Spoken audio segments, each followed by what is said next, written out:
there will be an opportunity. As always, there will be an opportunity to raise questions. And the way we handle questions is that we would like to ask you to enter your questions into the chat box, because I will actually segregate and look through the questions, and the most relevant ones I will ask and raise to the panelists at the time of the relevant session or at the relevant part of the discussion. And I promise that I will look through all the questions, so there will be no question unanswered. And in case anything will stay in the chat box, we will raise those at the end. So everyone will have a possibility to ask. Or you should, at the end, actually, you should ask. You should be open to ask personally. You can raise your hand, speak up. That's completely fine. So, with saying that, actually, it's a very interesting topic we will be discussing about today, because with all the challenges happening in the world of business, the topic of today's discussion is a very actual one. And it is about how can a leader not only adapt, but also create the future, and with what opportunities are there, ongoing developments in the industry, which we can focus, or which the industry can hold for us. But before entering into the chat itself, I would like to ask our panelists to introduce themselves briefly. So I will start from my left corner with Rahul. Rahul, please go ahead. So good morning, everyone. Thank you, Monica, for inviting me to join the panel today. Really excited. These meetings are more interesting when we see each other in person, and then we are basically expecting from you to give us some pogacha and coffee in the morning. Anyways, I have my own coffee here, so I hope you guys you can see now. So having the background doesn't help. But so for those who don't know me, I'm Rahul. I've been in Budapest for 10 years, working for Avis Budget Group. I'm Senior Director and recently appointed as a Global Process Owner for Order to Cash. We are in a very exciting journey from our organization perspective, because we are living this big transformation from our information technology and finance process perspective. And yes, one thing which makes us successful is our resilient organization and our HR director, who's there, not in the panel, but I see her on the camera, so I have to say some good words about her as well. So looking forward to learn and share my experiences with everyone, but I'm really glad to be here. So thank you, Monica, once again. Super. Thanks a lot. Thanks a lot, Rahul. So Christina Horvath. We have two Christinas, so I have to differentiate between Christina and Christa today. Yes, thanks, Monica. Hi, everyone. I'm very happy to be here. My name is Christina Horvath, and I'm the HR leader for Friesland Campina ML Shared Services Centers in Budapest. Previously, I used to work for IBM for 14 years in different HR delivery leadership roles, including leading the European Center for Captive and Outsourcing for IBM, and then different global client executive roles on the outsourcing part. Thank you very much. So another Christina, which is Christa today on her nickname, Christa Pusztai. Yeah, thank you. So I'm Christa Pusztai, HR manager of the Eton Business Service Center in Budapest. And it's hard to say, but I have 25 years experience. And out of that, more than 15 was spent in shared services environment too. Before Eton, I worked for Marriott, and then shared services and of Vodafone and City. And I'm happy to be here today. Thank you very much. And our last guest, Jean-Luc Michelle. Yeah, thank you very much for inviting me today. So I'm very glad to be part of the panelists here. So yes, I'm Jean-Luc Michelle. So I'm the director of the shared services for Nissan AMEO. AMEO, I guess Africa, Middle East, and India and Oceania in finance. And again, I'm very happy here too, because we have been through a very big transformation, making Budapest from about 8 people in 2009 to around 140 in finance and 240 now for the whole Budapest platform. And I'm overviewing Budapest and Chennai, working hand in hand with these, let's say, where I put the transactions, and Budapest being the value center. And that's what I'm pushing hard to make sure that Budapest is a visible part of the strategy of Nissan AMEO. Thank you very much. I'm really glad, on purpose, by the way, that we have 2 HR directors and we have 2 center leaders. So there is a different perspective to these discussions from 2 different angles. I think it's really very important. And well, let's kick off with an interesting topic. I would really like to ask your opinion, your view about the spreadsheet mentality in the organization. So let me tell you a little bit about the spreadsheet mentality, because basically a spreadsheet mentality comes from kind of age-old executive wisdom. And we used to believe that what is measured, only that matters to us. Okay, so what is not measured is not important. If it cannot be tracked, it's less important. So what do you think? Did the word of command and control and the spreadsheet mentality change? Jean-Luc, maybe you can. Well, again, I think for myself, what is important is, again, the professional skepticism you expect from the people who work in shared services, especially where you have the value center. Because it's clear that the evolution, which again, I've been expressing for some time in the past, I mean, you see that you have a transformation of all the shared services in, well, where the transactionals is very much now automated. I mean, you can see various projects from various companies, but then you need still to have the guys and the people who can be thinking through and having this kind of a critical approach on what they do. And you need to make sure that, again, spreadsheet is one thing which, again, controls. No, you need to give autonomy to your people, because you can't be behind everything. You've got so many changes. You need to ensure that everybody at every layer has this kind of a visibility and added value to the organization. So do you think that giving authority to people matters more, or is it the soft skill which comes to play? I don't know, Rahul maybe, or Jean-Luc, if you can stay. Sorry, I mean, maybe I would be short, but clearly you have, of course, the technical skills and the soft skills are key today, but this is not sufficient. Of course, the attitude is key, but it's a mixture of what you understand from the business itself, what you understand from your activities itself, and then is that you are able to be a partner to the stakeholders. Rahul, what's Yeah, your so view? I think just 2 thoughts on this, Monica. I think what you mentioned something about spreadsheet mentality, which is more kind of, I think from the people perspective, it's about the trust as well. But, you know, from the accountability and controllership perspective, you need to have those metrics which defines how the performance of our staff is, of our business unit is, etc. So when you have a spreadsheet mentality, I'm not stating that, you know, you can only enforce controllership if you have a spreadsheet mentality. You can do that by having a different sort of controls as well, and by decentralizing authority to your staff as well. Jean-Luc and me, we were talking yesterday on a different panel, and we were talking about robotics. What we experienced when we were rolling out robotics in our organization, of course, that was in the hands of a few people. And the moment when we started to decentralize by training more and more people on robotics and explaining them that they can make their daily tasks easy and repetitive tasks can be put on bots, it helped them to have a different mentality and a different mindset as well. Even in today's world, I've seen, like, when we were moving from, you know, working in the office to work more remotely, it was a huge challenge by our staff, stating that, oh my God, how are we going to manage our people and measure their productivity? Because of course, different factors, you know, people were not experienced enough to work remotely, including myself. And then, you know, this spreadsheet mentality comes in when you are having things in front of you day in, day out. And from one day to another, when we had to shift and have this paradigm shift of, you know, controlling or managing people and our business process units through remotely, then of course we had to kind of adapt to this newer ways of work. So I'm not saying that we have decentralized authority, but probably there is a more sense of spreading the authority at a different levels and making people accountable for what they are doing. That is a shift that I'm seeing that it's happening.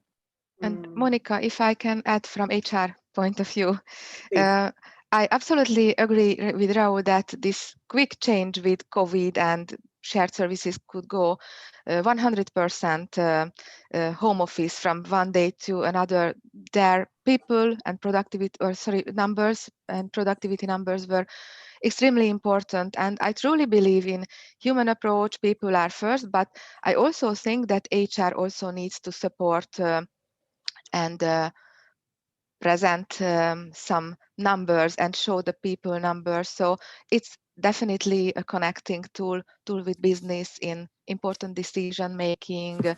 I'm just mentioning when I work on HR task allocation, when we plan recruitment, workforce numbers, it can be very important that we also speak the business language in HR. Also on this point, I think just to forget about the spreadsheets, maybe a bit unrealistic, especially that we get our business targets in little spreadsheets on FTEs or any KPIs, what are contractually to be measured and to make sure that that the teams are delivering, and maybe data management and managing these numbers are also helping the teams. But I can see a difference is how we are achieving these goals, which may be received in a spreadsheet, and that is a change more towards the team members, the initiatives from the teams, empowerment, empowering the team members, get there, relying on their thoughts, on their motivations, on their thinking, more moving towards the bottom top initiatives rather than top to bottom initiatives. I think I agree with what Christina is saying, that how do you, so of course, you know, you're always accountable to your CFO and, you know, to your stakeholders. So you need to showcase that, of course, there are the right KPIs in place, right measurements in place, right business outcomes in place. And, you know, whatever you are performing from your shared service center, you are delivering that value. Having said that, can those KPIs, SLAs, measurements be cascaded at each and every level, you know, because for a CFO, if it is a business outcome of, let's say, working capital management or lower revenue dilution, for a associate, you know, who's just working day in, day out on transactions, that big business outcome should be translated at the level of his understanding, so that, you know, associate or analyst can actually understand what he's doing day in, day out and can measure it appropriately as well. So of course, you know, it can cascade it from, you know, from top to bottom at it, and the definitions can change as well, but the real business outcome, the meaning remains the same. Having a mentality paradigm shift, I think that is essential, and probably Monica, I guess that's what you're coming from. How do we move away from the, how do we move away from spreadsheet mentality? Yeah. And actually, I think people are hungry for numbers. That's what I also feel, that, for example, certainly we share different level of numbers and different level of details. As you mentioned, Raul, that for employees, for example, in all employee meetings, we share numbers. If we don't, they state that, hey, you didn't share numbers, we need numbers. And obviously we share a different level of complexity to the management team. But for example, in HR language, employee survey results are numbers, exit survey results are numbers, headcount reports are very, very important numbers, which we shouldn't forget.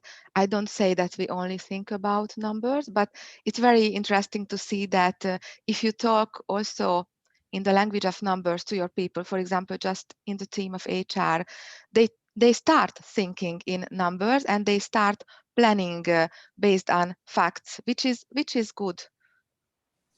I think basically, has the way of let's say leadership changed in any way in the recent, let's say, period, 2 years or so, since the time of COVID, and obviously people delivering from different circumstances? Has the way of the leadership of any additional need of soft skills or change in soft skills required to manage performance and achievement of targets on a day-to-day? Yeah, what Roy mentioned about this change in COVID, I mean, if I may say, it was a bit of a challenge at start, being again the connection and all these things. And we had a bit of home policy before that, but it was not to the extent of what COVID pushed us into. And this clearly what was a big surprise, and the good surprise is that we could get the people with their resilience and their commitment, they still could deliver as expected. And one thing about the KPIs, if I may add, I mean, KPIs, I mean, what we have, for example, in India with the transactional, that's where we have, let's say, the structure of the KPIs and the kind of agility around the KPIs and what we can improve in the processes to kind of rationalize the structures.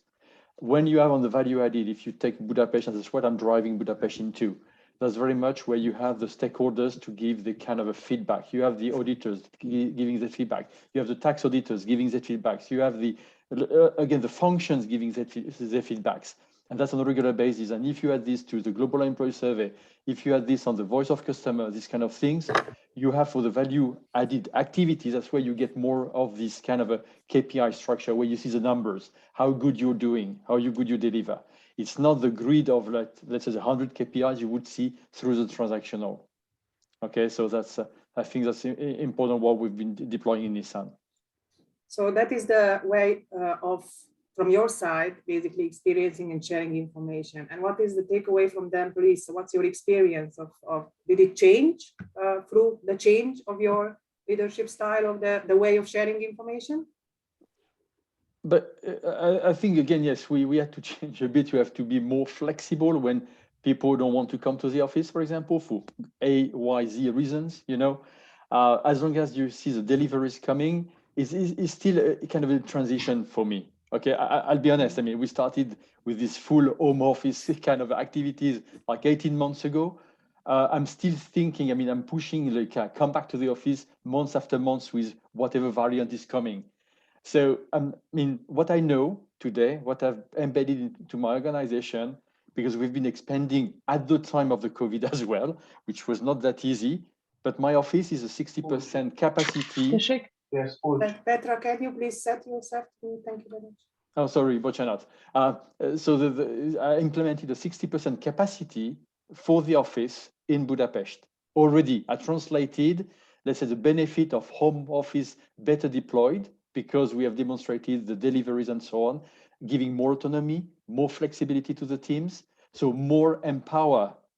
You know, that we could do, including, in fact, in Chennai. Let's be clear, in Chennai, we have been doing this, not in space reduction, but in home office, more kind of a agility. Like, for example, we deployed laptops to everybody just to have this flexibility.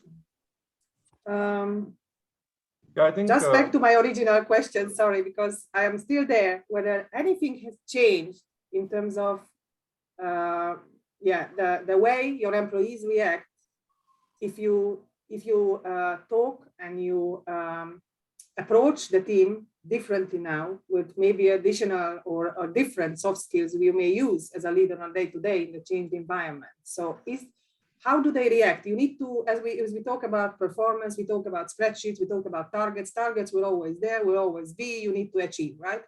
Everything has changed. You need to manage your people on a day-to-day. You need to translate what you would like to achieve as a target.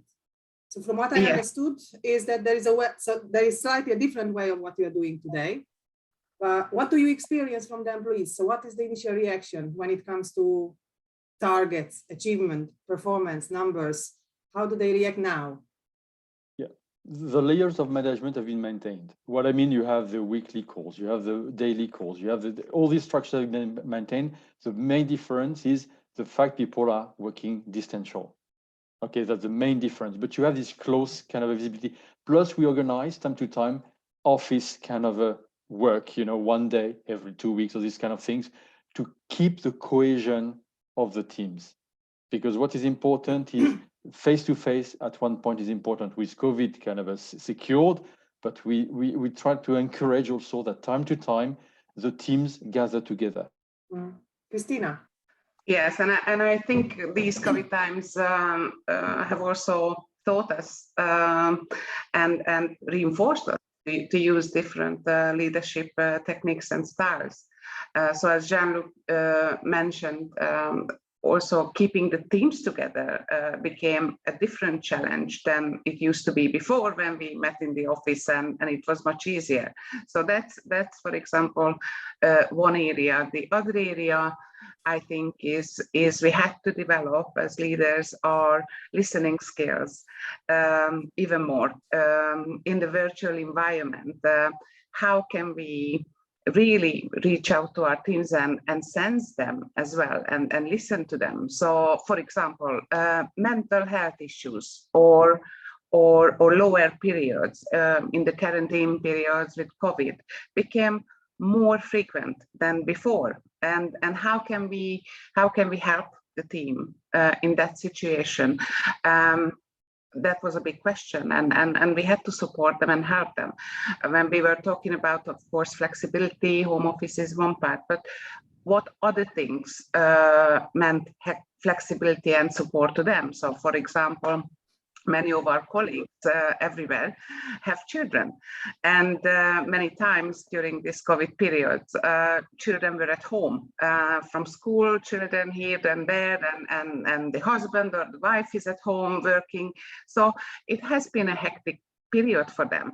What would be the help? Would it be a help if someone is starting earlier and have a lunch break to look after the children and then come back? And can we allow? Of course, I think we can accommodate those type of requests to help the team members to be as successful, even in challenging times, as possible. And maybe adding, Christa. just adding one interesting area, conflict management. It's not easy, even in person, but remotely. So, for example, we started having or giving remote conflict management sessions, which is very popular, and it turned out quite well. But again, how you train people. So people managers needed to change their ways of working, as we all mentioned, that still we have meetings, but there are some virtual coffee meetings, for example, and you really don't talk about work. You just try to chat with your team, or these remote trainings. We figured out it doesn't work if you sit there for one day, even half day is sometimes too much, because the children are running around. I don't know, you have something, you have the postman coming in, bells are ringing. So maybe maximum 90-minute sessions, and every 2 days. So you can have a series of training sessions. So we needed to change so much, and managers are quite happy to have these changes, but it's not easy for them. And one other learning that we had very interesting explorations how our people managers worked in the remote environment. Some of them were brilliant in remote, though before that we didn't think about them as talented leaders. So that was a very interesting change. It was nice to see some good positive changes. And you mentioned that not all managers could cope with the changes, right? Mm-hmm. And actually the whole concept of flexibility, right? The flexibility before the COVID time versus flexibility after, let's say, the future, right? Let's call it the future, because I'm not even referring to COVID anymore. Doesn't matter anymore. It's about the future, right? The concept of flexibility became a little bit different. And I'm really curious, honestly, on, how did you go through the change period? Rahul, for example, how did you feel of becoming differently flexible? Yeah. Or becoming a future flexible, let's call it this way. How is it going with your personality? With, how did you cope with it? So I have two answers to it, but I'll give you the one which is more organizational related, because I have a personal, personally as a leader as well, I was impacted equally like you and others were. So I think kind of the events, if I look back 2 years ago, 1.5 years ago, the events because of pandemic were happening quite fast, right? And kind of the reactions which were coming from people and management were quite natural. And let's say when I was talking to team leaders and managers, one of the things I have seen as the biggest change is that when you're working in a closed environment, in an office environment, when you see people face to face, there is a lot of subjectivity in assessing and analyzing people as well. Kind of you start to assess them not just based on, as you rightly said, the spreadsheet mentality, their numbers and their performance. You actually have some subjectivity on how they behave in the office. Do they take smoke breaks? Do they come right on time to the office? Do they leave early? Kind of there there's an unconscious subjectivity in the minds of team leaders, managers. It comes how they start to judge their teams. Because of remote work, probably it has, it has shrunk a little bit or to a large extent. And now the focus is more on performance. I mean, I can tell you that we have one of the best periods of closing our books without any IT infrastructure issues or people issues for a continuous, I don't know, 12 to 14 months, which is commendable. We always used to have issues, some things would go wrong and people would not be able to meet the deadlines or something like that from accounting perspective or closing the books. We didn't have any issues. So on one side, the performance was in a way getting better. People were spending less time in commuting, and also the subjectivity and the discussions with the managers. I used to spend tremendous amount of time which is important as well, but going through these crib sessions, where managers or team leaders are talking about people and not just the performance, but those subjective things in nature. I think what we have and what I have seen is that has at least taken a seat back, and we don't talk about those things anymore. My role recently got changed, right? So I'm now a part of a non-operational role. However, I mean, until last year, this was kind of the best thing that I observed, that now managers and team leaders are focusing on what is really essential instead of things which are not that important for an organization, like when a person comes to office, when a person leaves, how many smoke breaks that person is taking. All that we have, I think, kept behind. Now, I think, in my personal opinion, the speed and stability of the actual recovery from pandemic will shape how much we continue to rely on remote work, as well as there is a good chance that a significant amount of our people will continue to work remotely as well. But the mindsets have already adapted. This change has already come, and it was essential as well. So, I mean, I think overall there was a difficulty in adapting to this change, and everybody went through it, but we all have kind of learned from how we will operate and how we should operate in future. There is tremendous amount of agility and flexibility in our minds as leaders. I've seen that, and I observe it now. And that's what we discuss, in our management meetings as well. That how do we kind of embrace it? We're not in a rush. We're not in a rush to kind of just go back to pre-pandemic situation. We are not in a rush to kind of impose something. And as you were talking about leadership styles as well, and probably we'll spend more time on that, we are much more flexible, much more empathetic, understanding as well, because at the end of the day, what we need is our people are happy and they are delivering, right? Whether we call it a spreadsheet mentality or something else, but at the end of the day, I believe there is more value which has started to come out of our resources.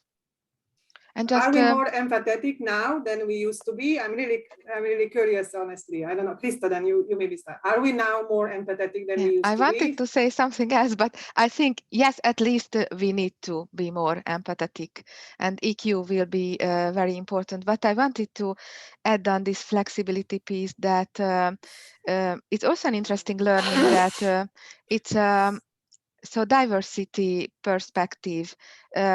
Maybe I thought that age can be a differentiator. You are going less and less flexible, but it's absolutely not true. And maybe this is discriminative too. But personality types, as you said, Raul, leadership styles, but also personality types of people are very important in how you handle the change, how flexible you are.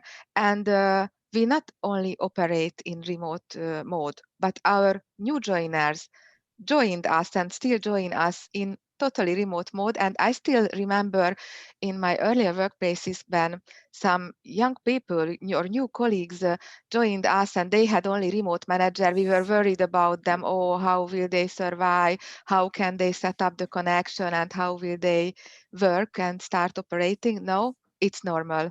And it's a very quick change that people start operating without maybe meeting their direct managers in the first weeks. So that's a big where we need really be flexible. Thank you, Christa. Yeah. So talking about, sorry. I wanted to concur to what Raul and Christa said about this flexibility. It's obvious. It's really obvious. And regardless the age, regardless the gender, regardless the culture, what I could see is that everybody kind of adapted to this change, and we as management had to accept that more time could be allocated because less commuting, and people kind of were quite happy because they could then manage both situations, personal and professional. At the same time, you said the kids behind the the screen, sometimes, you know, that happened very much. But what I would like to say, because I've been kind of recruiting quite a lot during COVID, and I had a few people which were recruited remote, but they kind of had difficulties to adapt to this. I mean, that's been pretty weird, and young people as well. I mean, again, nothing with the gender or the age, but I could see that some people still needed very close management, and somehow they didn't really cope with the fact they started remote. They did their first kind of a training remote. They did their kind of first kind of a go live and so on remote.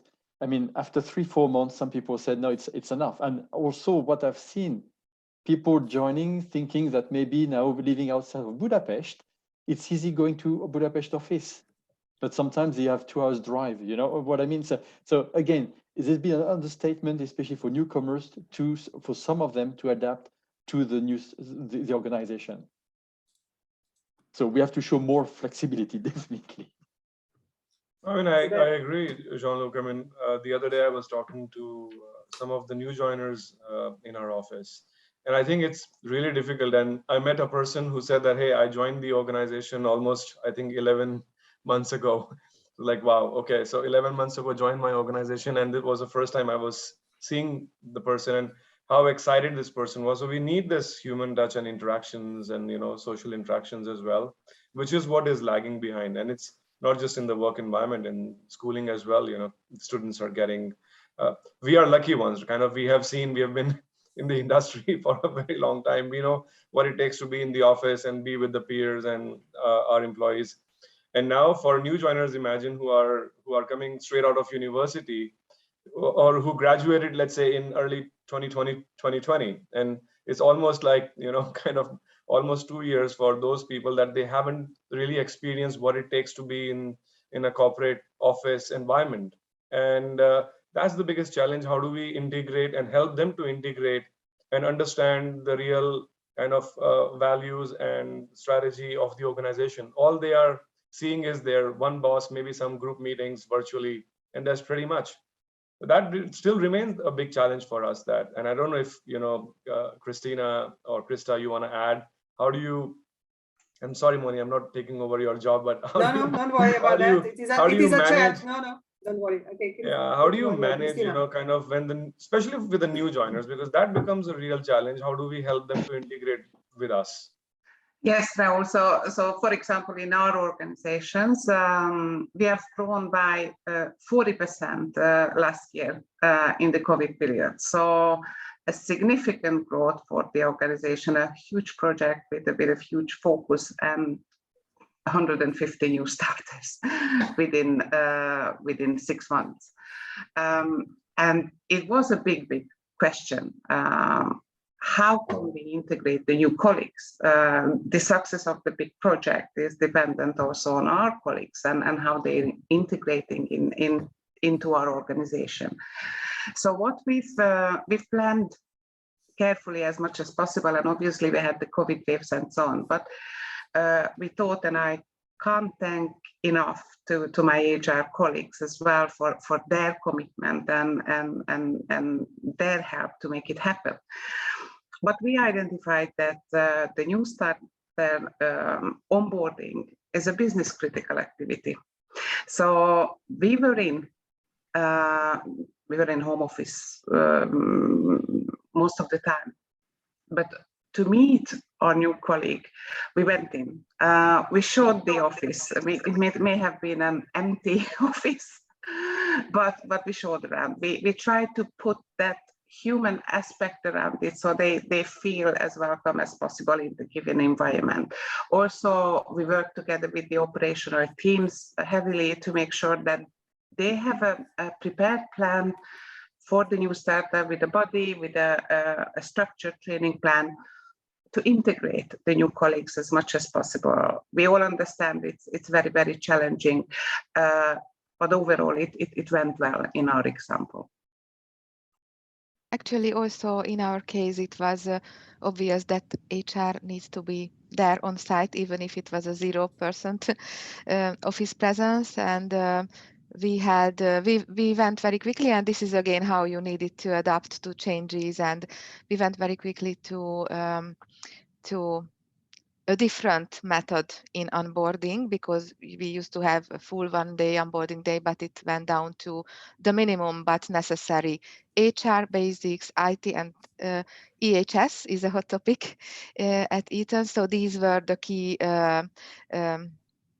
building stones. So we have the onboarding days every week actually, and we do it even for 2 people, HR team members. Just echoing what Christy said, that special thanks, because it was never a question that support functions are there, even COVID being or not there. So this is what we did, that at least the first day this personal touch was always there.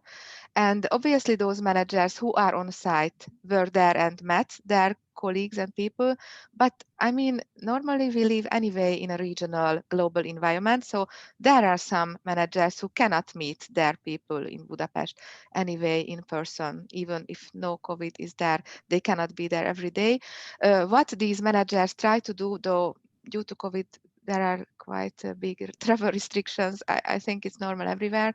1 or 2 very senior colleagues could travel to Budapest for a few weeks, and then they spent very intense weeks. But that was only possible, obviously, when we had a little bit release. This is how we did that. Sorry, our panelists, I have a question from the audience, which is relevant to this particular section of our chat. So there is a question from Timmy. That her company, there is a satisfaction survey, and basically it's scored very low, and they would like to improve it. And basically, as a leader, what can they do for their teams in order for their mental health, well-being, health and stress level? Very briefly, please, because we would need to move to our next topic. So maybe a question to HR then. Any of you, please, if you could advise. Yes, so a couple of examples, of course, and I'm sure Christa can also join in to add more examples. We can arrange some support, so some type of mental health coaching opportunities. Also, some engagement activities. Now, we've also learned that spring and summer are much better from the virus perspective.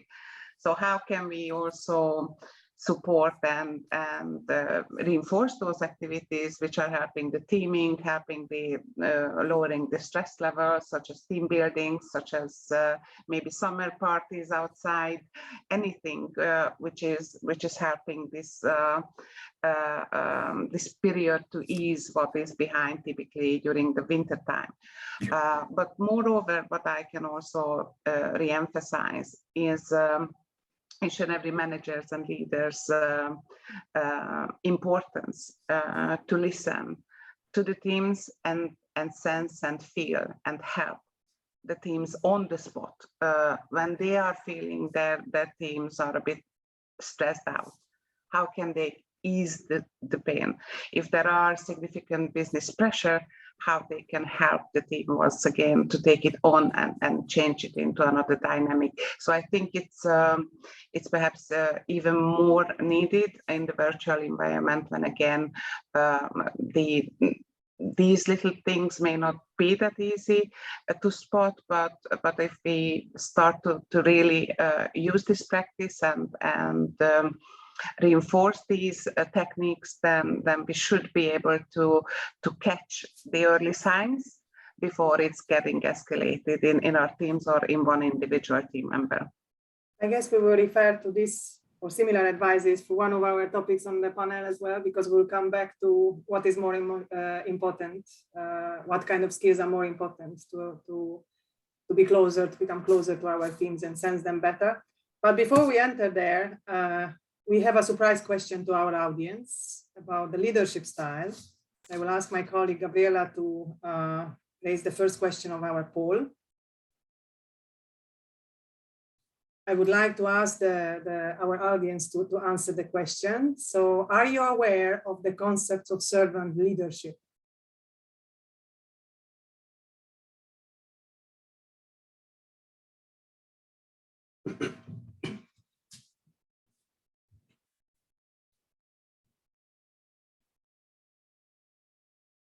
We have 36 answers. If you could, we will love to see the answers from the audience. 40.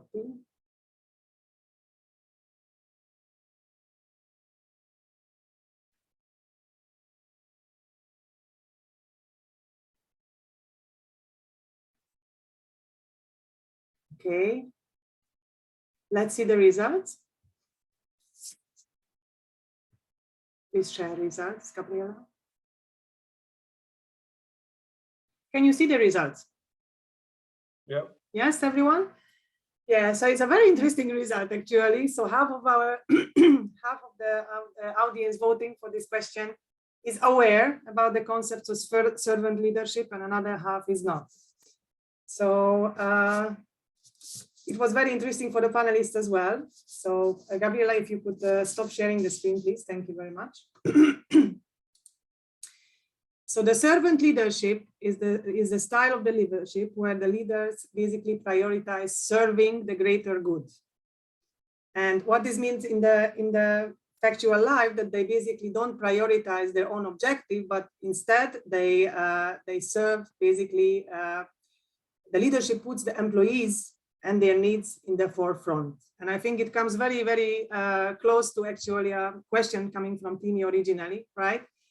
And my question to our panelists, and maybe I start with then Rahul, maybe on the left side first, about, do you apply the servant leadership? Actually, were you aware of the servant leadership? Well, or servant leadership? My answer was no, because I think I don't believe in servant leadership. I mean, for me, the two, servant and leadership, doesn't go hand in hand. So, but yes, are the leaders meant to serve their employees? I think serve is not the right English word in my dictionary, I would say. But yes, to support the organization, to support employees, to create leadership and management teams, stronger management teams for tomorrow. To serve the purpose of the business, probably yes. That's the job of, or I personally believe, so serve the bigger objective of the organization is.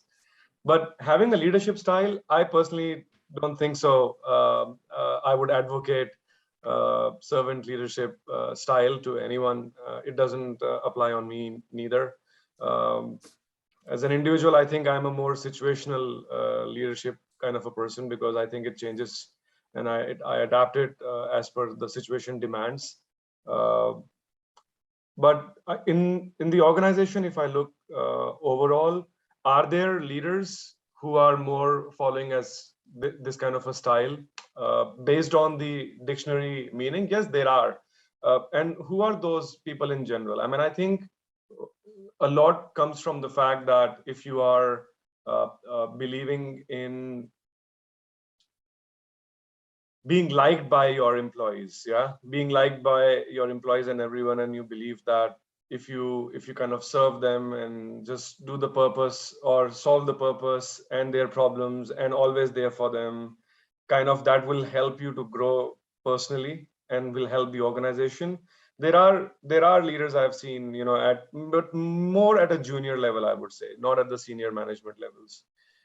So in my organization, I can definitely say that this is not a prevalent leadership style of servant leadership. But I'm interested to know kind of if there are any other organizations where this is a prevailing leadership style, or you would like to adapt to it. Jean-Luc, would you like to adapt to it, or is it a leadership style you're using? No, we need people to think about, again, we are to deliver what the stakeholders expect. And again, because of this, again, as you deliver the quality, you deliver the expectations, you can secure, again, the development of the center. Let's be clear, my development has been based on, because we've been able to deliver as a group, we've been able to grow. Okay, and that continues. I've got more and more functions coming to me saying, hey guys, I mean, you've been doing good. So how can you just support us in this? Which means we have to, again, thinking about the people, how they can behave and how they can do the thing. You've got to respect, you've got to listen to the people. As if, again, respect is both ways. Listening is both ways. But of course, you have to deal with issues. You have to, it's a permanent challenge. You have the environment changing. You've got your company changing. You've got, again, the COVID, whatever. You always have I mean, in Nissan, let's be clear, I've been in Nissan for 14 years of crisis. So you have to constantly adapt. Okay, so, and the team is the same. I mean, you see, so that would be my comment. No servant, it's for me, is very much showing a bit of passivity where you expect a bit of inputs from the others to make your stuff okay, and that's not what I'm looking for. I'm looking for, and again, in Budapest, the people have grown into this over years, that they are taking the lead in what they do, and also they take the initiative to potentially expand. So my French is not so good, Jean-Luc, but do you think it is more close to having this laissez-faire kind of a leadership style, which is kind of giving freedom to people? Because when you talk about, you know, servant leadership, I think it's kind of allowing people what to do and, you know, serving them. No, you allow people to, again, you try to allow, because you have also budget constraints. You've got, you know, you have this future plan to invest in system, in whatever tools and so on. So you have the limitation of your environment and you have to adapt to this. But the thing is a mix of, I mean, you have different attitudes, but you have, of course, you have to be a bit of allowing people to have the right tools. For example, we're changing laptops now, you know, mine is kind of getting old, the keyboard doesn't work anymore, it's kind of thing. So yes, we have to make sure we can anticipate this and make the change. But at the same time, people have to see the value added in what they do.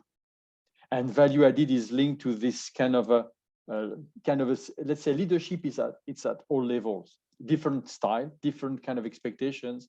But it's true that, for example, when you supervise Chennai, but even though in Chennai, I've got different style of leadership.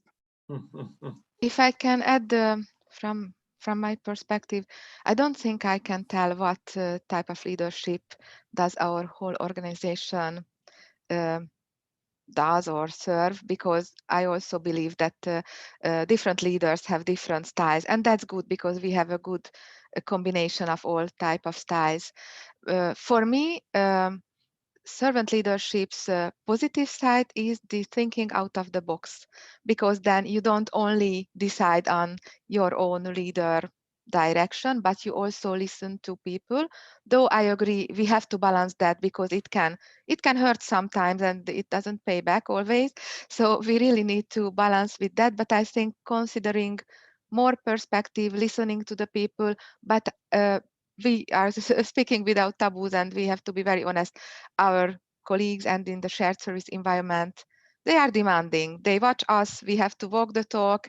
It's quite demanding to meet all the expectations you cannot always meet. But looking for other ideas, that part of the servant leadership I love. I can't help to think of an analogy, a bit of elsewhere, but I hope through the example it might be visible why I'm bringing this example up. I'm a huge football fan from I was very, very little. And besides watching the games and supporting my team, also, there are good examples. It's a big business, by the way, football, of course, loads of money in it. So there are huge and good examples and bad examples in terms of business leadership. And if I think back 20 years ago, what was relevant then? There were a couple of big clubs with huge, very well-known and acknowledged managers, Sir Alex Ferguson, Arsene Wenger, for example, and they kind of were the number one, not only managers, the absolute authority at the club. Players at that time, talents on the market, were eager to join these clubs and to work for these managers and to learn from them, and also to win trophies and win championship and the European Champions League, for example. But that time, and by the way, they were fantastic people manager, but they had a ruthless part as well. So there was many times there were no rooms for negotiations, and even the slightest alterations what the players thought. It didn't matter if it was the #1 icon, David Beckham, or anyone else. If there was a tight, different view to the manager, the player was out. And even they said, no one is bigger than the club. So it was a very established club in the organization, not only Manchester United, my favorite club, of course, but others as well. Now, 20 years later, and by the way, Sir Alex Ferguson's people management leadership style was also taught at the Harvard universities in the 2000s. So there were absolutely great examples, but there was a kind of ruthless edge into it as well. Now, 20 years later, the whole football business became much bigger and bigger money in that. Talents on the market, the world-class players, huge money they cost. So it's a big investment also from the club. And therefore also the clubs were more interested to see how the players do feel. So many times club owners or club boards members go down to the dressing room, ask around the players, how do you feel? Are you happy? And so on. And the managers these days are also to accommodate the players as much as possible and to be a kind of a happy gang and play together. Now, at many times skip level is happening. So players, if they are unhappy, they go directly to the board and talking about the manager. Maybe worst case scenario, they down tools while playing, so the manager is going to be sucked. So what is happening kind of now? There might be some happy teams, but that high performance added value, what the manager can add with a bit of an edge, which is needed if you want to win trophies, if you want to be high performer, it's not there. So they are second, they third, they get to the Champions League, quarterfinal, okay, we did it well. But in order to reach the top and to be a top high performing environment, you also need that cutting edge. And there are good examples, Jurgen Klopp, Pep Guardiola, Thomas Tuchel, when they have that more understanding towards their players. For example, they understand the mental health issues, or they understand family circumstances that somebody has to fly back to the pregnant wife. So there is much more understanding than 20 years ago, but still that bit of an authority still there to get that cutting edge. Otherwise, if it's not there, and if the clubs and the boards and the owners do let these players to have all the says, the leader, the manager, football manager is losing the authority, and player power is going to happen in the dressing room, which is never going to win trophy, never going to maintain a high performing environment. So I hope I was clear with my example, but well, that's part of the servant leadership. We have two interesting questions actually, or comments here about the servant leadership. One from George. So connecting to servant leadership, it might be something the newest generation will expect from the leaders. How can you turn that around and get the results right, keeping the employee satisfaction as well? Rahul. Yeah, of course I will answer, because I know Jury very well. He worked with me for several years. I guess if it's the same Jury we are talking about. I think it's not about, I mean, so here's what, I think it's a fair point that Jury is making, that maybe the younger generation would expect from their leaders to have this serving, more empathetic kind of character, which is not wrong. But I think I would make a comment here which might sound a little bit shrewd, but definition of a business is very simple. Businesses are built to make money, to make business, right? If the businesses are built to serve employees, then probably we are talking about some non-profit organizations such as Thank you.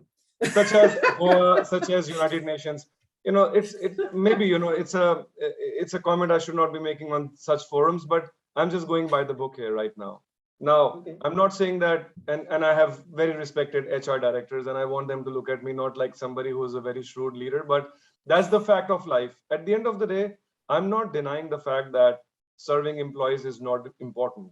Having that as a core leadership style, and that's why I said in the beginning itself, for me, what's important for a leader is to adapt to the situation, adapt to the changes, right? You cannot have one way of leadership style and stick to it. It's important. I'm just agreeing to all the comments which were coming up as well.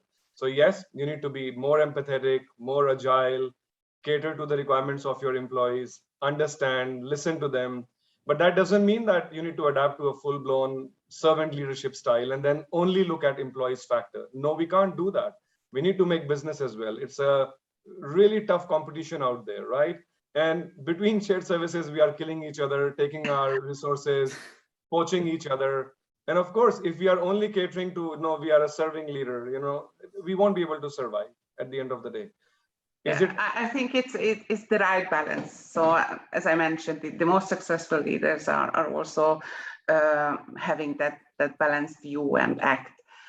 So it's about also realizing that these days there are competitions for the talents. Even if you think about it, 20 years ago, what we said, okay, recruitment or HR, general management. Now we're talking about talent acquisition, we're talking about talent management. So even in the mindset of the companies have recognized that there is a change, there is a competition on the market for the talents and keeping the talents. And also, in order to keep our talents, we need to acknowledge that we may need to change and need to get the people aspects more and more and listen and implement into our leadership style.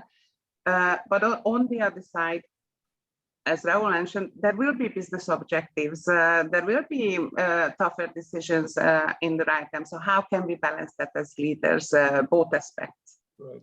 And I loved the happy gang comparison because actually, yes, if people are not happy in the shared service, they can find a new job very, very soon.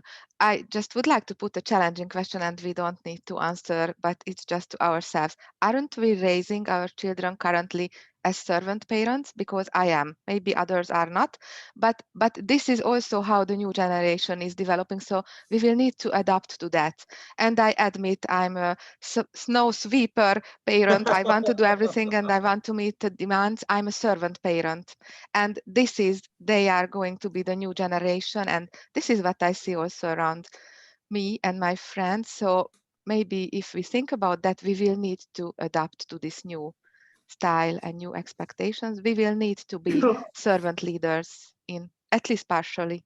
So about adaptation then, if you allow me. We go to a more sensitive topic about IQ. I can EQ. see Christa's point that we need to acknowledge that it's there. Yeah. It's on the market. So either we like it or not, it's there. So how can we acknowledge the fact and how we can change to find that right balance? Unfortunately, when our kids. Sorry, Moni. No, it's an interesting topic, right? So you are like very vibrant about it. Yeah, and I'd like to make a comment on that as well, because I work and I happen to work very closely with Corvinus University as well. And I think I saw Robert joining, so it's good to have him on board. What I've seen is that I think, and I agree with you, Christa, because I talk to students sometimes and they say that kind of the environment which they are coming from, whether the schooling or parental, and having kind of pampered by being a single kid, or even in the families where you have not too many people to take care of, so you kind of pamper and give everything. When reality hits and when they hit the corporate world, that's where the real challenge comes in for those kids to kind of adapt to this environment and not getting support when they want. And especially, I think there was one of the comment which came, I think, from Adrian Darvash. Good to have her on board as well. And she mentioned, like, for the new joiners, it's becoming even more difficult because the knowledge transfer is not adequate. What do we do? Do we create communities? Do we create center of excellence? And how do we manage it? I always tell my team leaders and managers that you don't need to treat your employees as sorry to say, as kids, right? And pamper them as kids as well. They're coming in a business environment. They need to understand that it is driven by a culture, policies, structure, and kind of, we mean business. Of course, we will provide them all the tools, support. I'm not saying that, we will not give them the knowledge and help whenever they need, but we shouldn't kind of create an environment of serving and being at their, like a steward, like, when you go to a restaurant and you go to a nice restaurant, there's a steward which is coming and asking, how can I serve you? We can't have a leadership style of always being at your service. At least in my industry, I can tell you, or in my shared service center, I mean, I think we will not survive for long if we are just at their service. We expect people to deliver at the end of the day, understand why they are being hired for. It's defined by the HR job descriptions, right? Where we are very categorically mentioned what is the level of experience we want, education we want, and what will be expected in your job. So it's kind of, it goes both ways, like Jean-Luc said, listening to them, understanding what they need, providing them, and then basically take a step back and leave them to perform. Sorry, Moni, if I Sorry, guys, we have to move to the next topic. We could talk about that forever, but the topic is not far, by the way, from serving. Or actually, I'm really curious. What's your view on that? In the changing world, in your view, is it IQ or EQ which plays a more important role when it comes to role of a leader or actual integration of an employee? And for clarification, because I think it will also raise questions from the audience side. So obviously everyone is born with a certain EQ, IQ score, let's call it this way. But what I mean here is that when I talk about the IQ, I talk about the ability to learn new skills for a leader, or gather new information, or learn different practices, or in our life, basically now with all the with the world being open relatively through internet and every possible channel, there is a possibility for us to experience really anything and everything and gather new experience anywhere, and we can become a lifelong learner, right? So that's what I mean on the IQ development for a leader. And when it comes to EQ, it's about our self-awareness and basically the empathy, which we are sharing or we are feeling, right? So in your view, for a future leader, with the change, all the changes we are going through, right? Considering the talent development, even finding talent and so on. What is more important? Is it IQ or is it EQ? If I may say, you've got the IQ somehow. When you recruit some people, you have the skills, you have the expectation and so on. So, but what is key now is to also mix with the EQ. The emotional is key. When I say listening, respecting, taking care of the people, but in the sense, we've got to deliver. Okay, so it's clearly the EQ is coming very much because you have to, as you said, you have different generations, you have different expectations, you have different behaviors, and this is a mix of all this you have to deal with. So you need to be able to develop this emotional aspect very much in your behavior.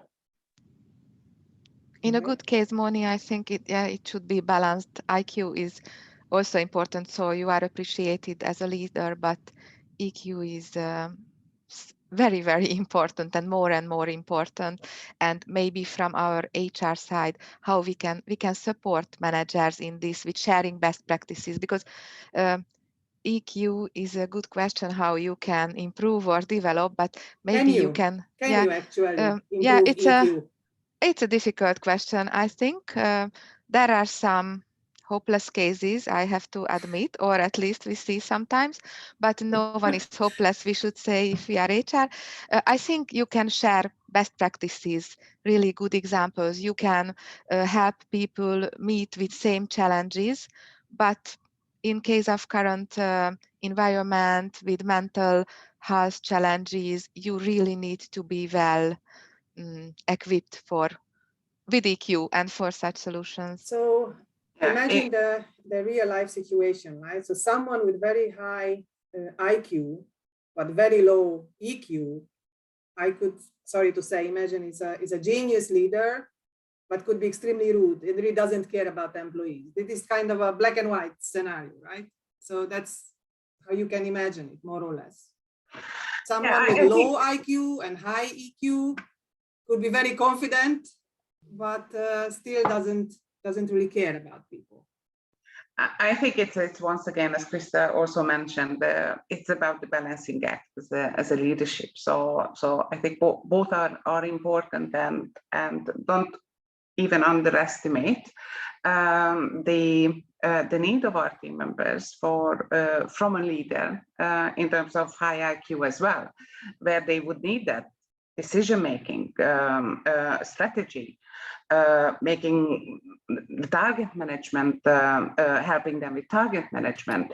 So our teams need that, but also they need someone with a high EQ, so they can, the leader can support the people, can be understanding, can they gain their trust. So they're all very important for our team members. So it's not only if someone is really nice, that's really nice, but if a decision is needed, it's not going to be there. If some real help is needed to find some bigger root cause maybe for the team, they need an experienced leader with a high EQ to help them. So I think that's important. And one more thing what I would add, especially to the EQ part, the communication and communication style. It can also happen that someone is not necessarily a leader without a heart and without any people focus. He may or she may have that, but she or he may not be able to show it to the team and share the thoughts and support what he or she has in mind. So I think it's very important how we are able to show it to the team and walk the talk. And therefore communication style is important. What's the most effective one for the team? And it's not about sending millions of emails. It's more about how to reaching our people's heart and show that emotional aspect of our leadership. Do you actually invest, sorry Christa, do you actually invest, any of your organization, do you invest into developing your leaders' EQ? Yes. Yeah. Okay, Jean-Luc, sorry.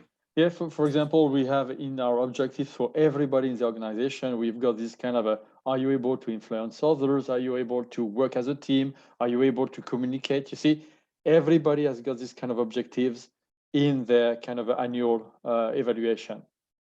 So yes, I mean, I will not develop this further because I think this is here, because of course with the IQ as well, but on the EQ, we already have developed like 3 or 4 years ago, something which is down to the lowest level of the organization.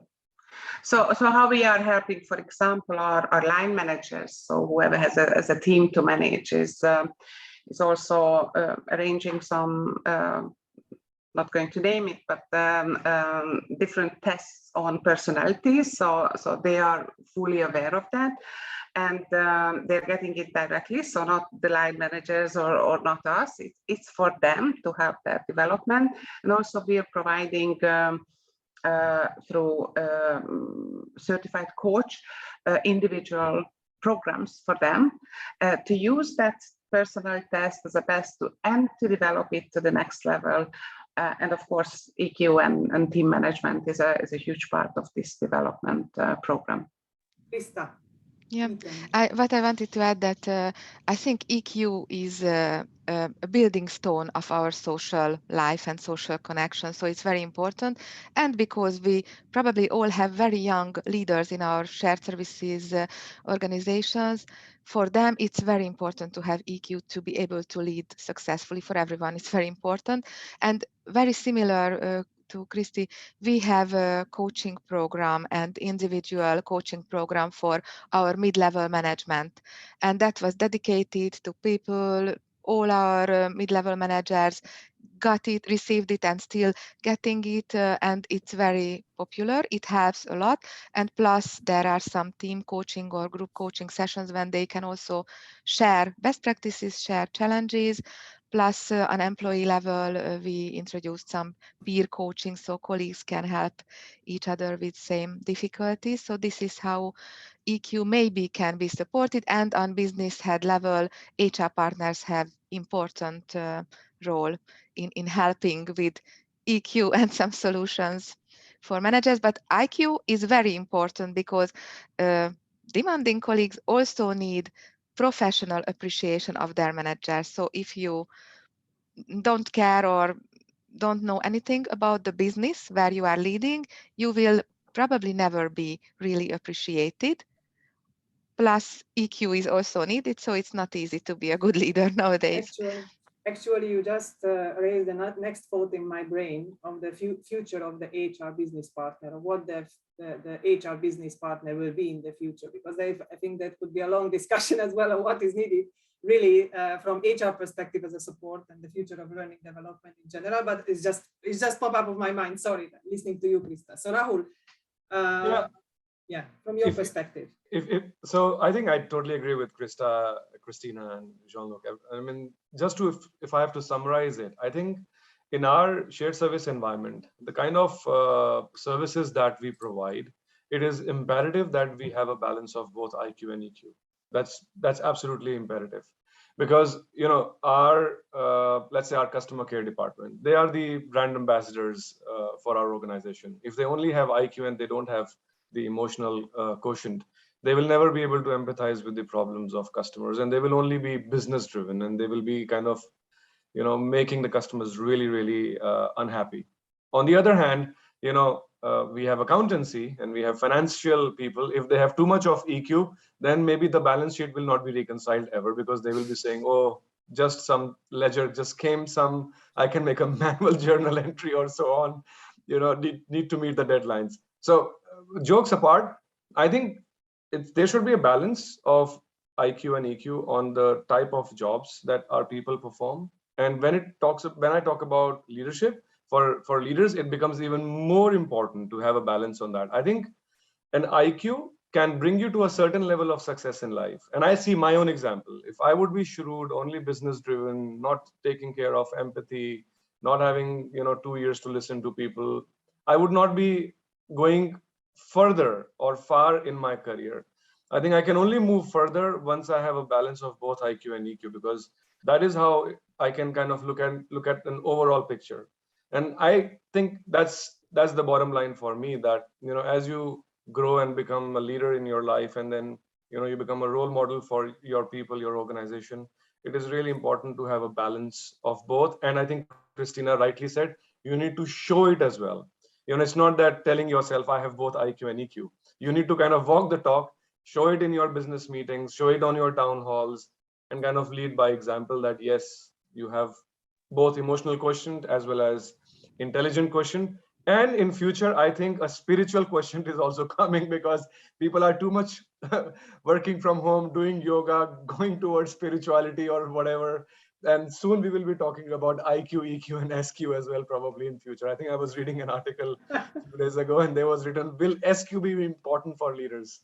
And So Rahul, you you reminded me that, Monica, you said that HR partners' role is important, but in this aspect, recruiters' role will be very important, because that's true. We have a job description, we go for selection for the role, but it's not only the job description, but during the interview, you can find out this balance, what you need, because yes, sometimes you need 70% IQ and 30 EQ, because that role requires like more professionalism and IQ, and they don't lead people, they just need to concentrate on balance sheet. That's true. We don't always need 50-50, but this is where recruiters have a very important role, and they need to cooperate well with the business leader. Thank you very much. We move to the next part of our discussion, and that is actually about the impact of the fourth industrial revolution, which is basically the fourth industrial revolution is paving the way for the transformative changes in the way we live, and radically disrupting almost every business sector. So we have questions to our audience to answer first, on which we can elaborate. So Gabriela, if you can please move ahead with the next question. So in your view, are leaders generally able to agile?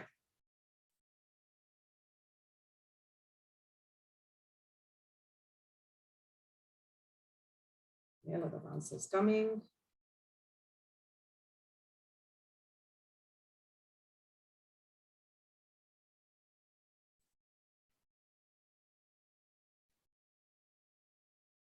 Okay.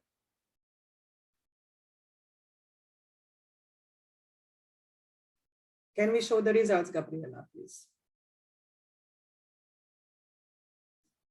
Interesting, right? So it's basically there is a big part of our audience saying that yes, generally yes, but there is quite a huge segment as well saying no, the leaders are not necessarily able to agile. Okay, so can we go with the next question, please, which is also connected to this part. Is technology a burden?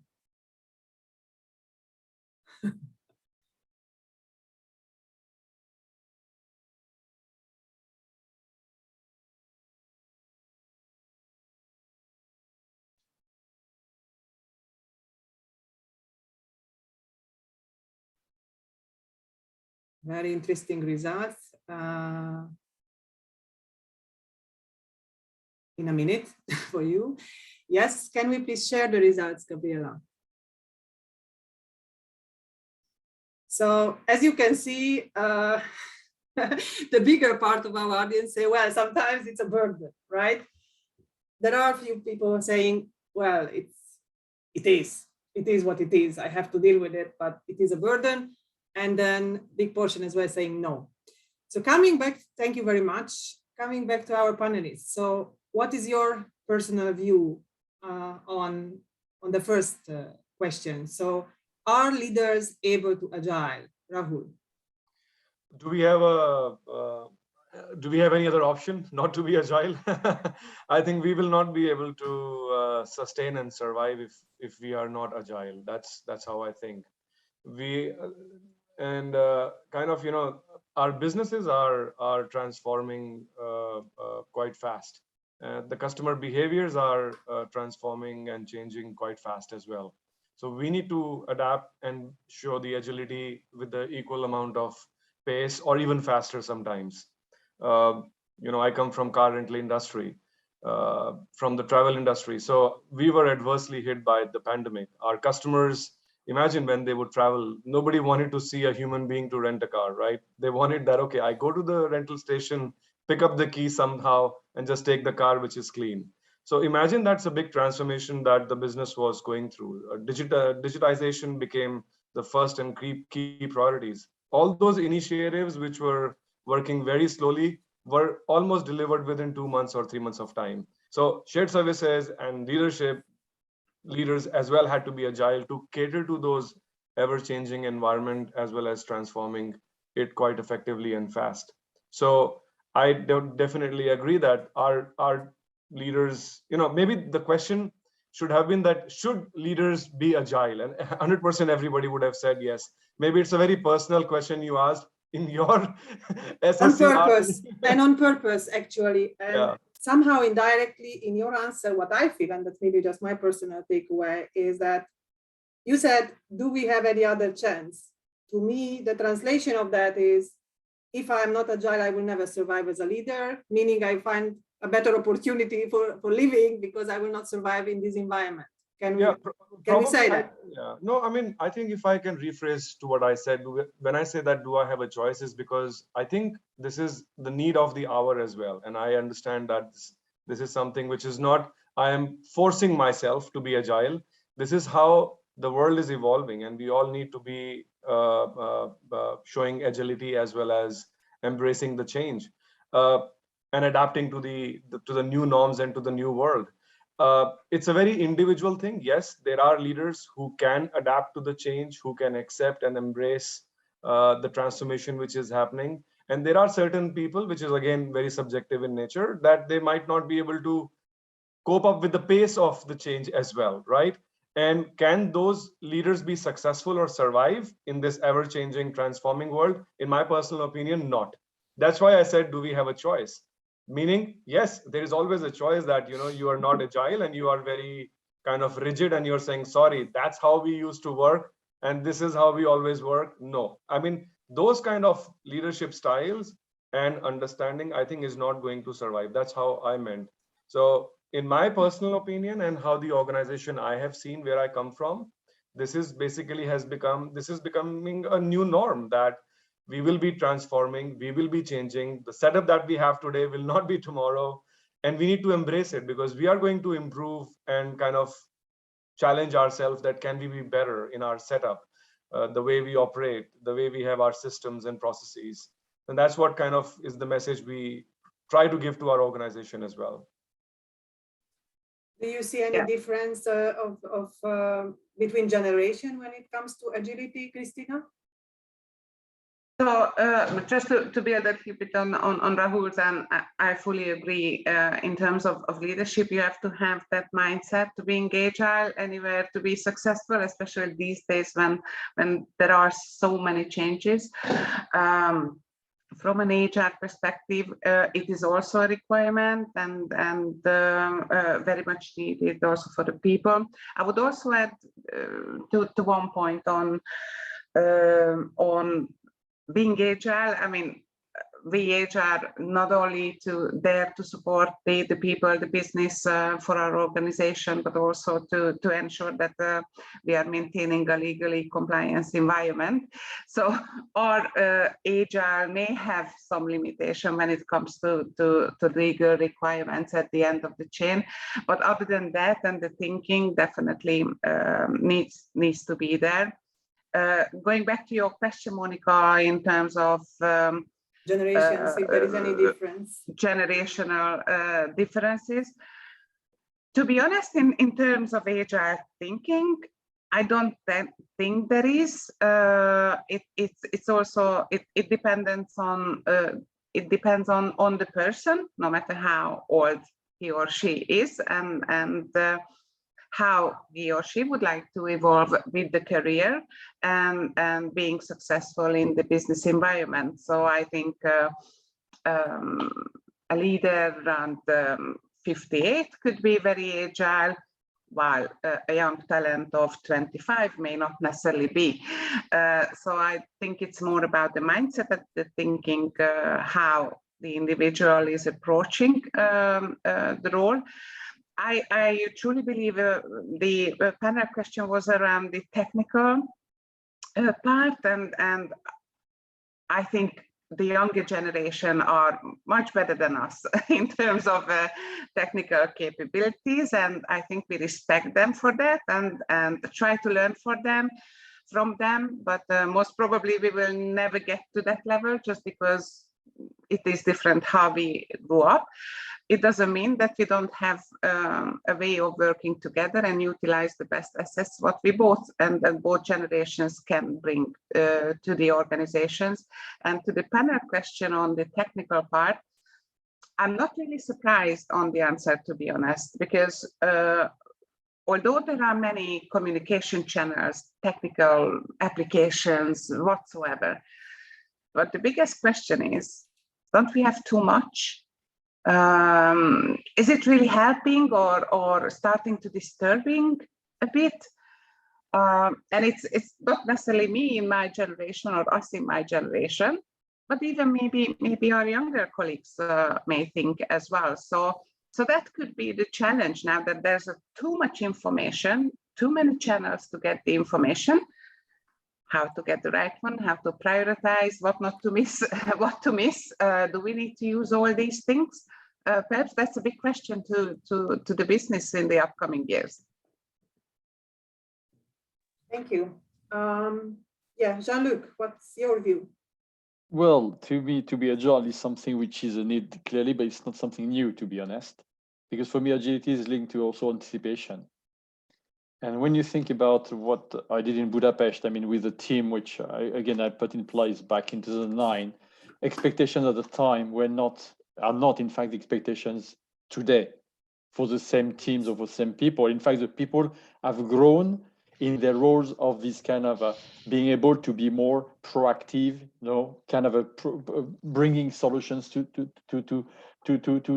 things. And again, when you think about the organizations, in fact, 10 years ago, it was a bit of okay, GBS is kind of one of the elements in our organization, but again, they kind of data crunch, they do a data crunch, this is it.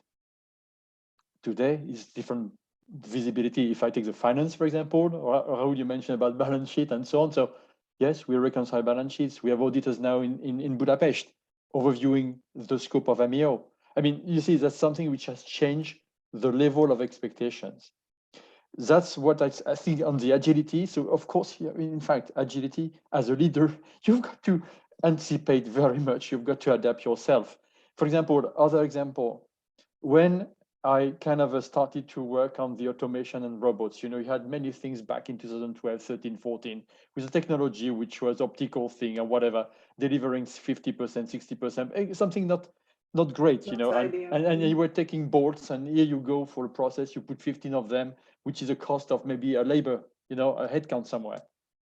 In India, I started to discuss with the team in 15, 16, thinking, okay, can we start looking into onto the market, the tools and the capabilities of us to put some things to automate, rationalize the processes, and then deploy on the automation. But in fact, from 19, we were able to do so. But we had 3 years to kind of anticipate and think. And in parallel of this anticipation, we could see the, let's say, offer on the market with technology improving very much. And that's what we continue, what we can see here. The offer on the market on systems, the offer on the market of, let's say, and companies understand now this agility is also linked to better system environment. So when I come to the systems, when we said sometimes that's because the struggle, too many systems, is very interesting because, well, we have many systems where people compensate. So we expect a strong resilience from the teams just to deliver in an environment where they have a lot of things to fix. But then you find people who are anticipating that something deficient needs to be fixed. And then this can happen, but it's not everybody. And the agility, you have some people who would be more keen to fix the things than others. And that's where the challenge can be on the system themselves, why sometimes it doesn't work, or it's got to work. And I think that's very important that we see a mixture of business expectations where we are, in fact, business partners. We become the business partners. We become this kind of indispensable, if I may say, structure in the organization to simply deliver and support the business in their developments. In Nissan, for example, we have major investments in autonomous car. We have major investments in the propulsion, like electric cars, I mean, the hydrogen, whatever you name. It's massive. It's been never like this before.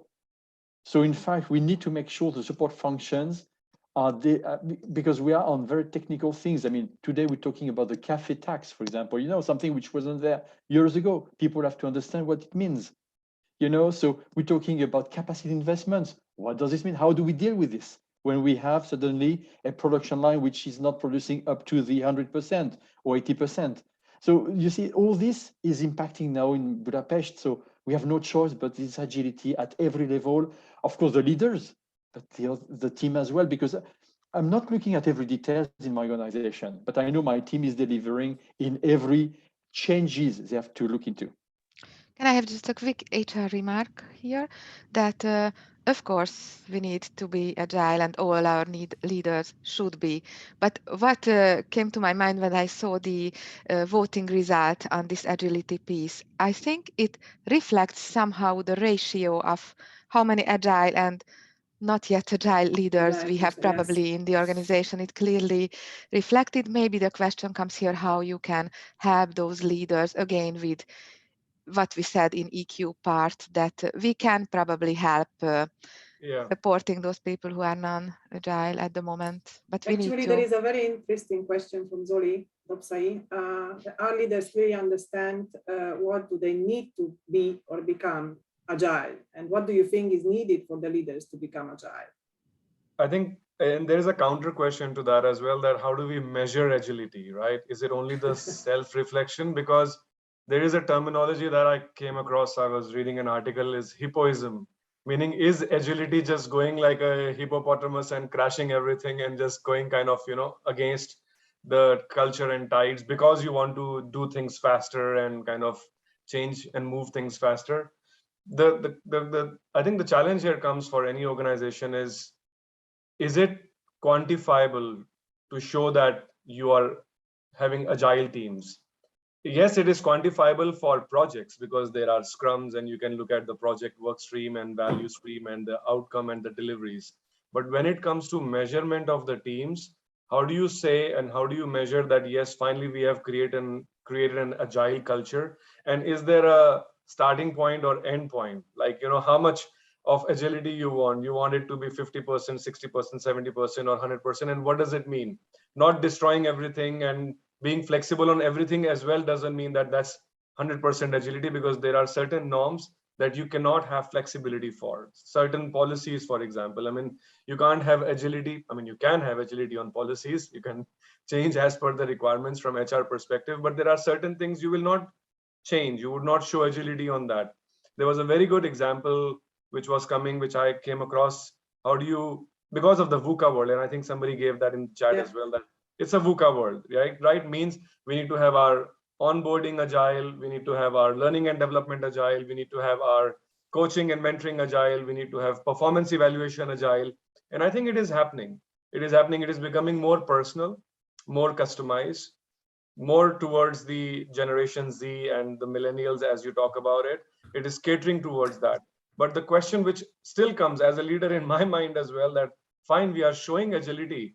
How do I measure the success of this agility that we have created? And probably as an individual, I don't have an answer yet to that whether we have successfully done that, created that agile team or not. It's not purely coming from the KPIs of now I have less attrition, so I'm more agile, or now I see that there is a proper succession. So because I used to have that in the past as well. What does it mean? Was I agile since the beginning? No, the concept is pretty new. That we have started to talk about. The fulcrum for any operational excellence or organizational success is agility. That is given now. And I think we all have learned that, especially, through the pandemic times, we have shown the resilience.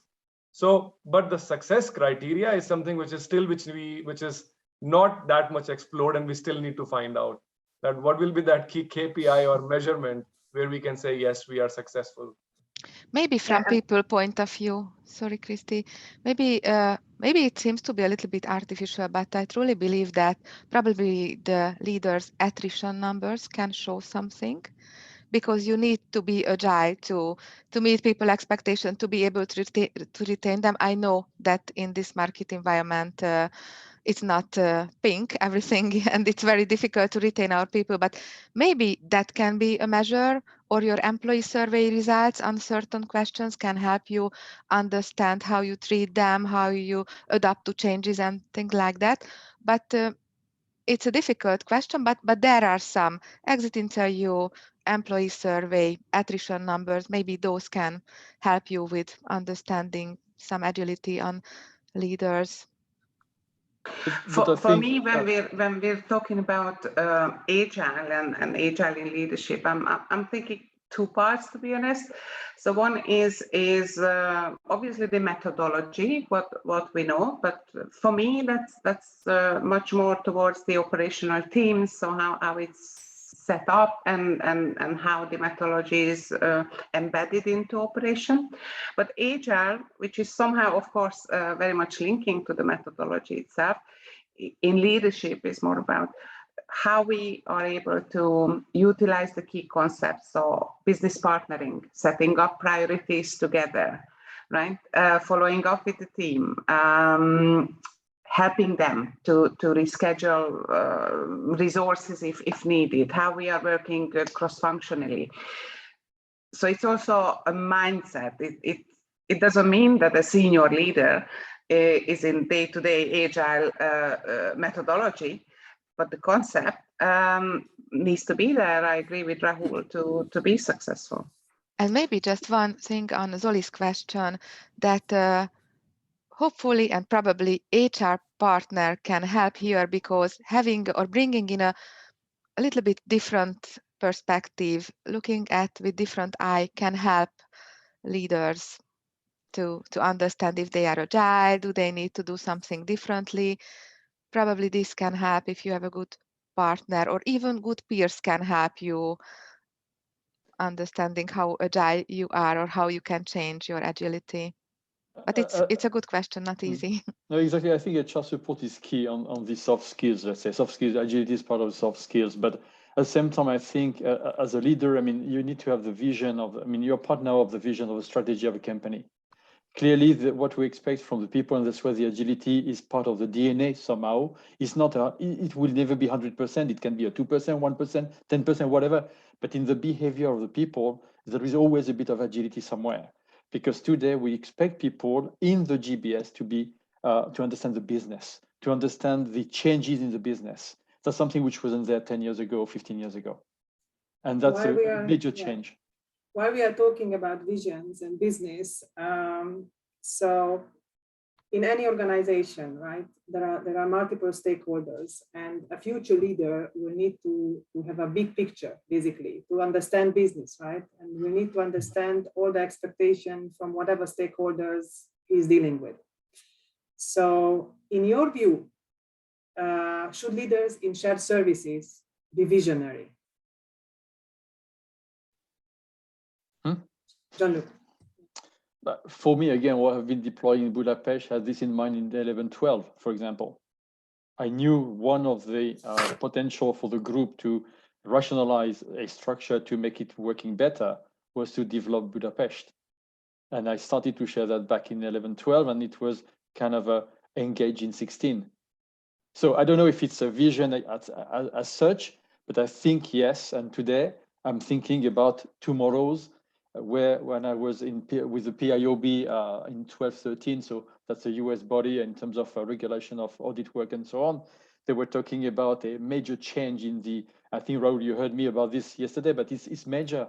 They were talking about a restructuring of all the accounting structures, GBS structures, to be rationalized and losing 50% of the headcount worldwide.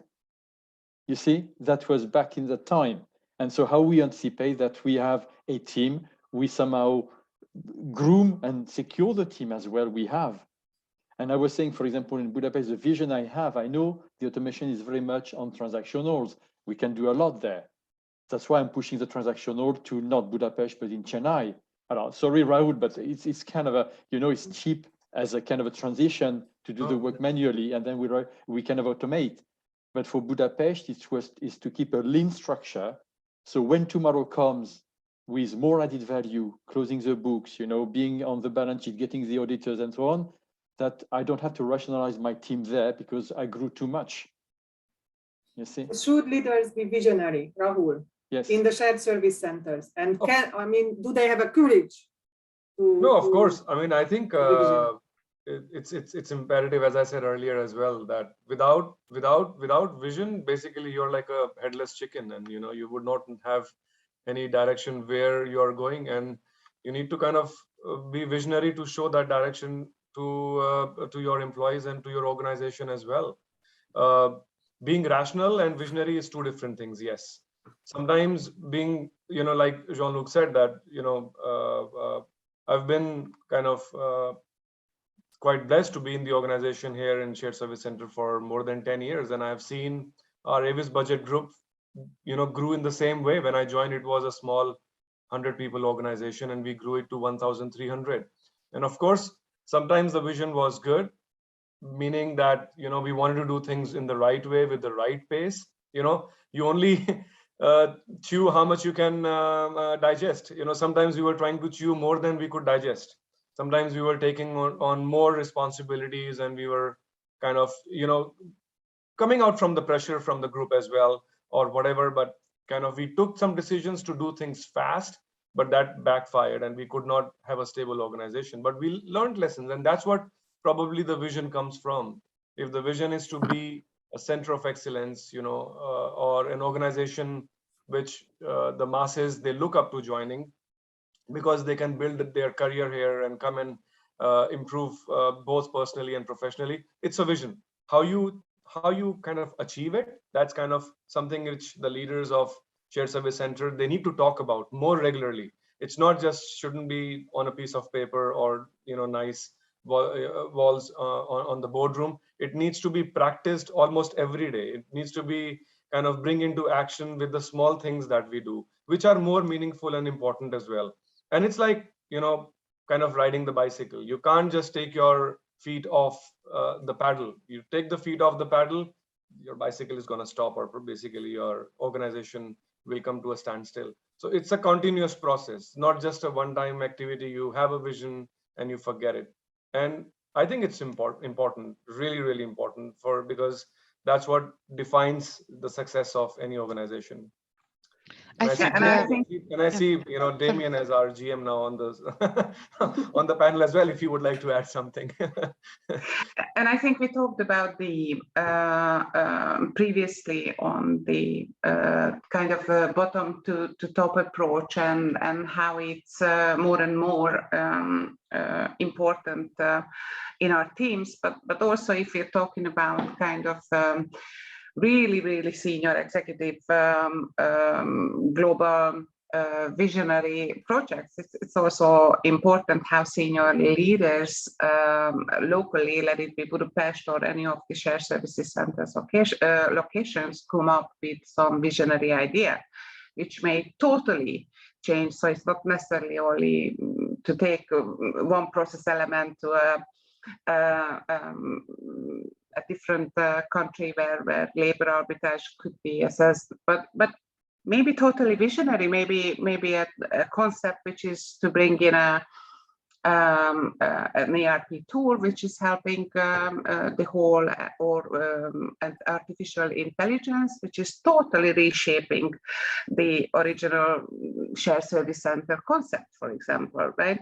So it depends. Obviously, visionary might be a bit of a stretch, I would say, for the expression on kind of classical shared services operational level, but I can certainly see some senior leaders, center leaders, or global leaders in organizations who would be able to come up with such a groundbreaking ideas and sell it to senior executive leadership.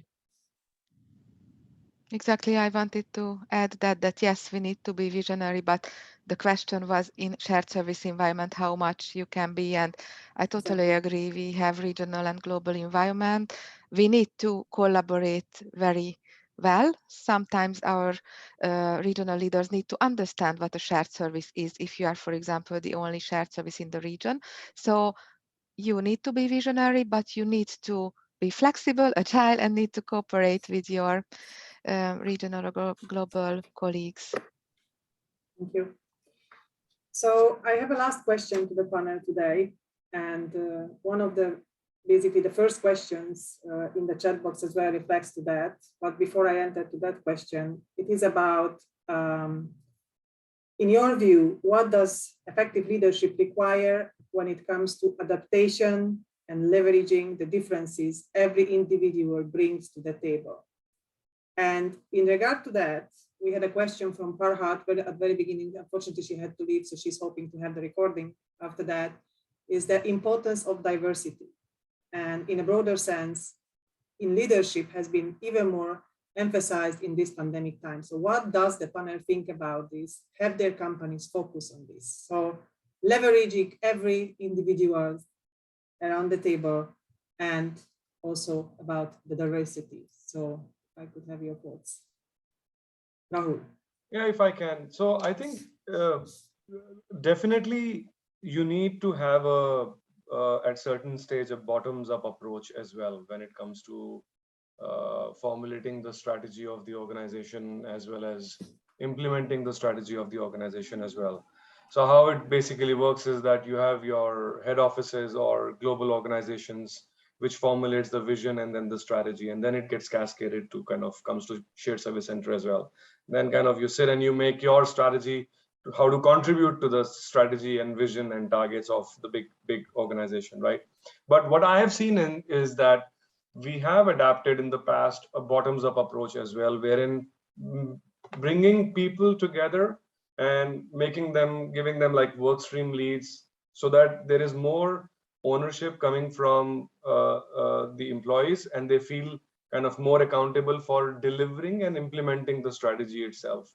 So it's a part of, I would call it as a more coaching leadership style, right? As well as a visionary leadership style as well. Again, depends from person to person, leadership to leadership.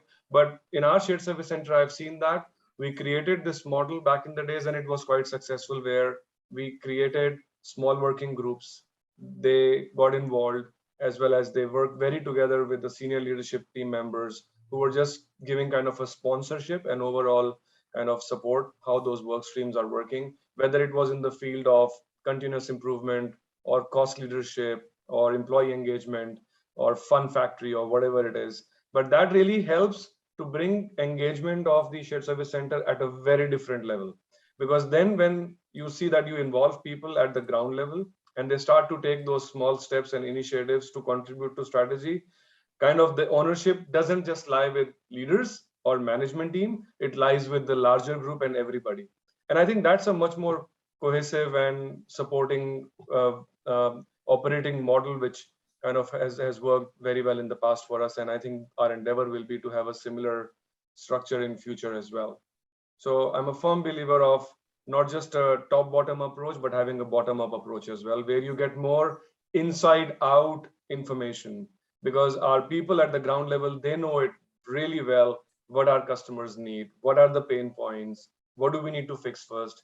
If we are doing any initiative like robotics, where do we need to put that systems first? So it's really important to get their buy-in and involvement. I'll just take a pause there, and that's my opinion. Yeah. Thank you. Jean-Luc, you have a very, very good example of the diversity as well in your career. What do you mean by diversity? In which sense? For myself or for the cultural diversity? I remember you mentioned some good examples to me.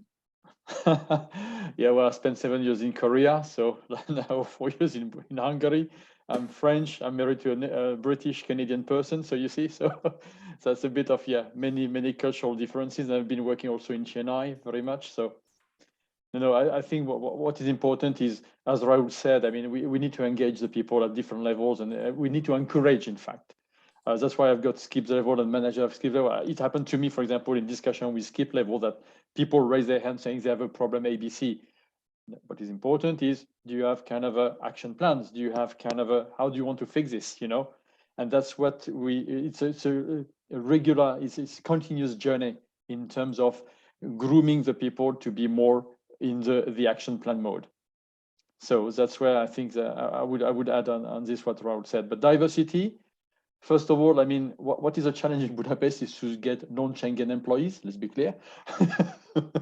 So that's my challenge. But having said that, no, we have different ages, different genders. I mean, again, so I recruited some like 40 years old person, a 20 years old person. I mean, I'm open to, because again, it's a person herself or himself who are the key to the organization. And their contribution makes the center to move forward, to kind of grow. That's for me extremely important. Yeah, and I agree that diversity is not a question, it's given in our organizations. I think culture-wise, gender-wise, and face-wise. And I think what can be important for effective leadership, to be efficient, effective leaders, that we also consider diverse perspectives. I think we already touched base that, but for example, what is a concrete example? When I arrived to Eton, Eton uses a certain type of personality tests, which gives you colors to people.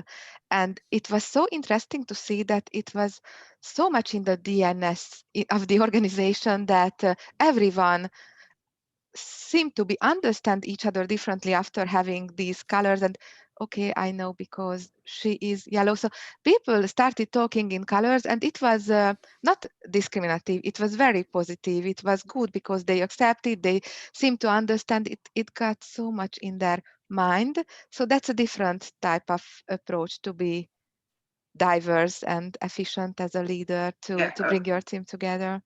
We also have very similar example to Christa's example at Friesland Campina. So we call it as Unleash Your Nature, which is one of our slogans worldwide. And yes, we have the test to also provide the opportunity to learn about the best or the most or the strongest personality traits.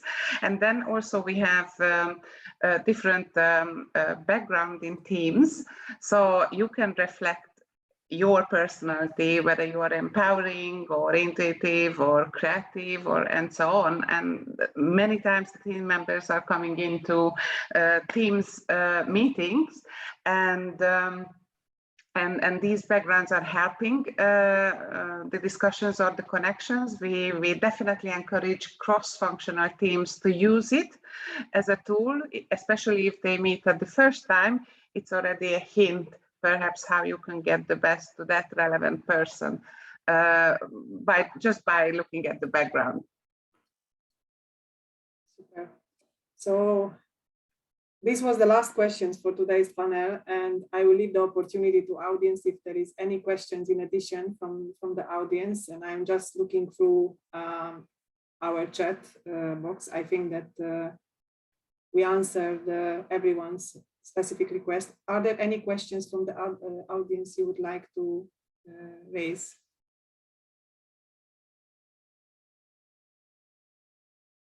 I think looks like not. So with that, I would like to thank you very, very much. There is one new message here, sorry. It was great panelists, interesting debate. So yeah, I would like to thank you very much. I hope it was interesting and thought-provoking for everyone listening.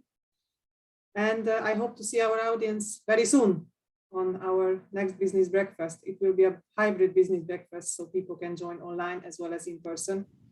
Raul So can get his coffee in person. They can get their coffee. Might be cold, but anyway, but thank you so much. And again, I hope we brought kind of good information, and thank you to the other panelists also for their inputs. I appreciate it. Thank you very much. Have a wonderful day ahead, everyone. Thank you. Thank you very much. Yeah, Have a nice day. bye-bye. Bye. Thank you.